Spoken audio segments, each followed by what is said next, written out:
We're back on Southeast Texas Weekly, and we've been talking about the big upset involving Eric Cantor, the number 2 man in the House, the Republican-led House of Representatives. We've had a big race here that may have surprised some political analysis in the 36th Congressional District. Dr. Brian Babin with not only a victory, but a pretty resounding victory over Ben Strusand, who outspent him at least 3-1 from all the angles that we can see. We'll call it an upset for the sake of argument. If it's an upset, why did it happen? What happened there? Again, it came down to local support, grassroots support. Early in the election, I was telling people, if you don't see a Strusand in people's yards, he doesn't have any votes. And you never saw him in private yards. You saw him out in the open. And people really loved Brian Babin. Yeah, everyone I met really, I wasn't really aware of him, but everyone that was aware of him really liked him. They had a lot of good things to say about him. Yeah. So you're making the point that it was the regular Joe that had the yard sign in the yard. I see. Yeah. Does it say anything? Because roughly, I believe 9 of the 10 counties, if I have that correct, went Babin's way. Yes. Does this speak now to maybe a more powerful bloc on the eastern side of the 36th district? Because there was a lot of concern that Harris County voters would have the say in it, and folks from they had almost no Louisville say. and Lumberton had no say in it. It's a great thing for East Texas. It's another one of the times where we have a congressman from our area who grew up here and represents the area. So I couldn't be more excited, but it's exactly what you said.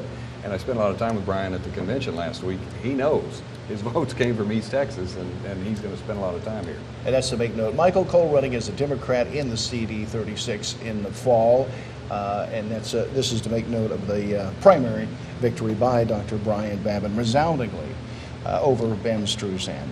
Bo Bergdahl is back. He's in San Antonio. He evidently defected. He walked away from his post in Afghanistan. He spent 5 years in the custody of the Taliban. We'll say custody at least. If he wasn't with the Taliban, he was in their custody. We don't exactly know. The investigation proceeds even now. The administration swapped 5 Taliban leaders for Bo Bergdahl. He's back in the United States. What kind of policy was this?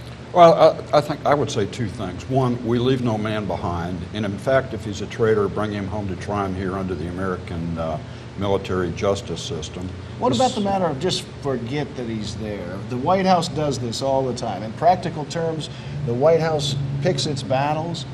Often they become, national headlines.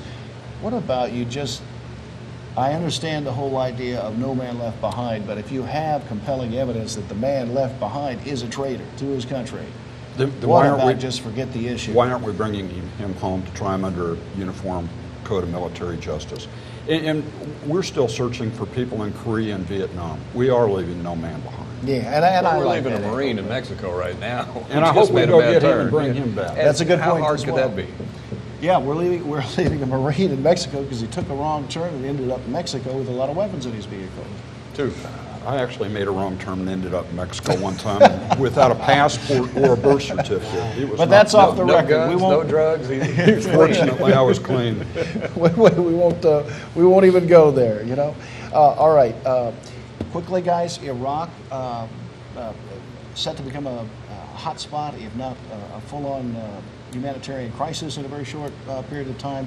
What should the president do around the horn? What should the president do? Stay out, leave it alone. We have no business. There's no democracy. Just because you can't win it if you do? The army is untrainable there. They don't care. They're Sunnis and Shia. Yeah. They have no national loyalty. We've spent tens of billions of dollars and haven't been able to train an army. At this point, who are you going to pick, the Sunni or the Shia to support, and why? What are our national interests there? What do you think we should do? I don't see how we can win. This whole push towards democratization of countries that don't have a culture that lends itself to democratization, we see the outcome here in Iraq right now. Boy, it speaks poorly about nation building. We of course promised we weren't trying to nation build, but we were trying to nation build, and evidently we were very bad at it. We're great warriors. If we wanted to. We're great warriors. We're not good nation builders. We don't have the commitment like the British to go into India and spend 100 years. But the most important thing is, again, the reason we ever thought we had an interest there was because of oil. We now find that we can we can get all the oil and gas we need here. Texas. And so those countries, that area gets less and We less could if valuable. we developed, but we're not developing in that way. We're doing fairly well. Which, well, but it right now, as we speak today, crude oil prices were up, Brent and West Texas Intermediate up 2% On yesterday. speculation. On the speculation that this is going to turn into a wider war, and looks like it very well could. I mean, that's going to drive our gas prices up. If you want to substantially. fault the president or Congress, it ought to be for not having a national energy policy. And that's critical. Probably so. That's a big part of it. And Keystone compromises the whole thing too. Keystone, if New York State said we're going to drill, suddenly on that speculation, prices go down. I mean, any number Drill, of things could baby, affect- drill, right here. Absolutely. Thanks, guys, very much. We appreciate your insights. Thank you very much for watching as well. We're back in 2 weeks on the political part of Southeast Texas Weekly. Great having you with us. We'll see you then.